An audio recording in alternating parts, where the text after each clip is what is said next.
আজ সকাল থেকে রীতিনীতি মেনে শুরু হয়ে গেল উমার দশমী পর্ব।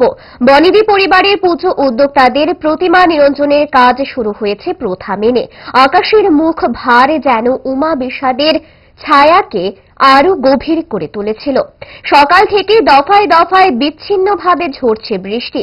বিষাদের যন্ত্রণা, মঙ্গলারতি, সিঁদুর খেলায় মাতোয়ারা হয়ে উঠলেন ধর্মপ্রাণ মানুষ। বৃষ্টি মাথায় নিয়েই উমাকে নিয়ে যাওয়া হল দশমী ঘাটে। রাজধানীর শহর আগরতলার এক বনেদি পরিবারের সদস্যরা বাড়ির প্রতিমাকে নিয়ে এসেছিলেন নিরঞ্জনের জন্য। আসছে বছর আবার হবে, এই প্রত্যাশায় সাঙ্গ করা হল উমা বিদায় পর্ব। দশমী ঘাটে পুর নিগমের ব্যবস্থাপনা আগেই প্রস্তুত ছিল। পুরো বিধি মেনে উমা বিসর্জনের হাত বাড়ালেন দায়িত্বপ্রাপ্ত কর্মীরা।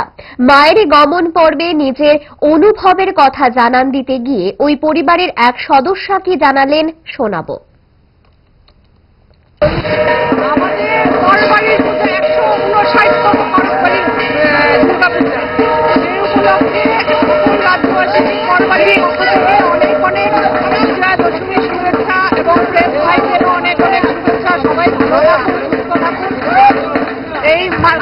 মা আসলো, মা চলে গেল, কি বলবেন এই জিনিসটা কেমন লাগছে আজকে?